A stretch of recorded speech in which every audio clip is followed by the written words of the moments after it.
எல்லோருக்கும் வணக்கம். எல்லோரும் நல்லா இருப்போம் நண்பர்களே. யூபர் பற்றிய கதையொரு முறையில் பெரும்பான்மையான நகரங்களில் மக்கள் வாகனங்களை எடுத்து செல்லுவதற்கான சிரமங்களை பற்றி கவலைப்பட்டார்கள்.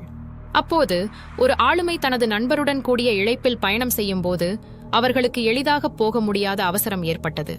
அந்த நேரத்தில் அவர் தனது கார் ஓட்டும் திறனை பயன்படுத்தி தானாகவே மற்றவர்கள் வீட்டிற்கு செல்ல உதவும் ஒரு யோசனை வந்தது. ஆரம்பம் 2001 டிரைவ் கம்பெனியாக நேவிட் காஸ்டோ, ரோமன் ஸ்கெல் மற்றும் டிரிவர் உரிமையாளர்களுடன் சேர்ந்து உபர் என்ற கம்பெனியை தொடங்கினர்.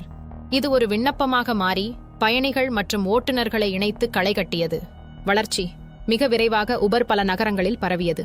அதற்குப் பிறகு ஆப்பிள், ஆண்ட்ராய்டு போன்ற ஸ்மார்ட் போன்களில் இந்த பயன்பாடு கிடைக்கக் கண்டு மகிழ்ந்தனர். பயணிகள் தங்கள் வேண்டுமென்றால் எந்த நேரத்திலும் ஒரு கார் அழைக்க முடியும். மாற்றம் உபர் சேவையினை மேலும் விரிவுபடுத்தி உபர் ஈட் போன்ற சேவைகள் மூலம் உணவு கொள்முதல் மற்றும் வர்த்தகங்களை ஏற்படுத்தியது. இதனால் தொழில் முனைவோர்களுக்கும் வாய்ப்பு கிடைத்தது. சவால்கள் இதற்கு மத்தியில் உபர் பல சவால்களை எதிர்கொண்டது. உழைப்பு, ஊழியர்கள் மற்றும் சட்டம் தொடர்பான பிரச்சினைகள். ஆனால் சவால்களை எதிர்கொண்டு வெற்றி பெறுவதற்கான முயற்சிகளை விடாமல் உபர் செயல்படுத்தியது. திறப்பு இன்று உபர் உலகளாவிய அளவில் ஒரு முக்கியமான போக்குவரத்து சேவையாக மாறியுள்ளது.